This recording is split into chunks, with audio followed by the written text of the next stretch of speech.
السلام علیکم ناظرین، welcome to Arshad's health and beauty channel. ناظرین، آج جس چیز کے خواص یا مزاج میں آپ کو بتاؤں گا وہ ہے سمندر سوکھ۔ سمندر سوکھ کو ہندی میں سمندر پات بھی بولتے ہیں۔ یہ ناظرین چکنے سے بیج ہوتے ہیں جو رائی کے دانے سے بہت چھوٹے اور چکنے سے ہوتے ہیں۔ اس کا رنگ ناظرین سیاہ، ذائقہ اس کا پھیکا، مزاج اس کا سرد درجہ دوم میں اور خشک سرد درجہ سوم میں ہوتا ہے۔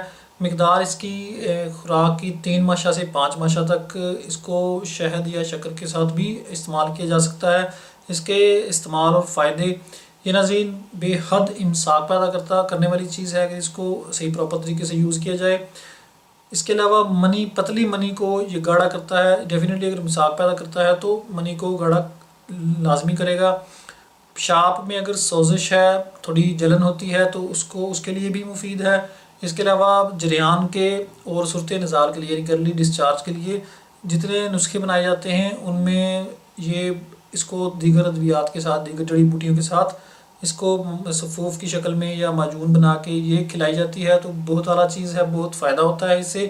یا سم ٹائمز اس کو اکیلے بھی یوز کیا جا سکتا ہے ان مقاصد کے لیے۔ تو یہ تھے سمندر سوکھ کے فائدے اور مزاج اور اس کے استعمال۔ امید ہے آپ کو پسند آئی ہوگی۔ نیکسٹ ویڈیو تک کے لیے مجھے اجازت دیں۔ اللہ حافظ۔